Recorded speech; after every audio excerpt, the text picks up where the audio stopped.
Hey folks, Steven Torborg, Oyster Bay Railroad Museum, standing in front of one of our Dinky diesel locomotives. They were called Dinky by the Long Island Railroad shop forces because they were so small.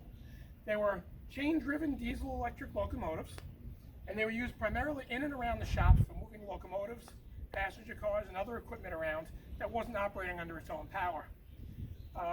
25-ton capacity, and they were built by General Electric in the late 50s. This 397 actually served in the Long Island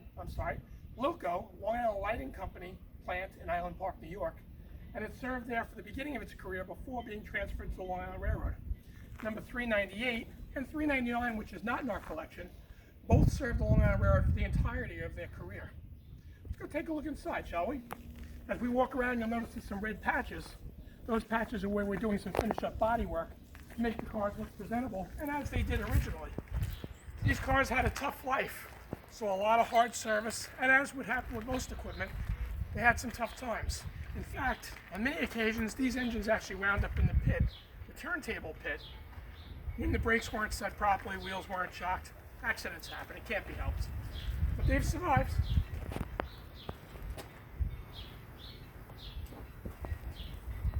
So we'll come around to this side, and we'll enter the cab.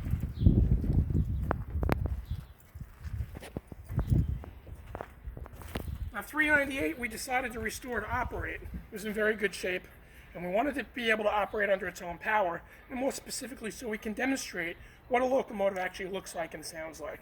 397 unfortunately is not operational and will never be.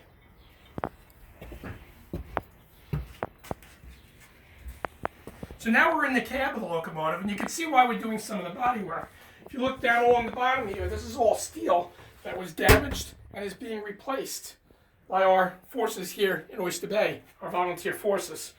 With the work already done in the inside, now obviously we have to tend to the paint work on the outside. So this is the inside cab. You can see we're removing the paint so we can restore the interior to look as nice as the exterior. Here on top of the electrical cabinet, you'll also be able to see a couple of photos of 397 and 398 when they were in service.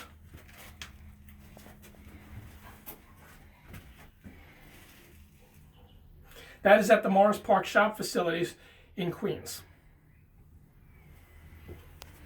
Now over here we have the actual controls of the locomotive.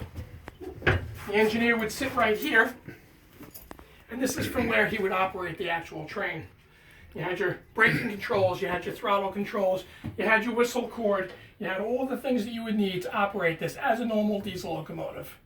It's very slow speed, and it was more of a bull than a mover. It was designed for no other purpose than moving at slow speeds and moving heavy locomotives and cars around the shops, as I mentioned earlier. Again, this is fully operational now, and though we're not going to fire it up today, if you want to see it run, you'll be able to come down to the Oyster Bay Railroad Museum at the appropriate time, and you'll be able to see the locomotive operate. And we'll be sure to advertise that on our website and on our Facebook page and other social media, so stay tuned. It's pretty interesting stuff.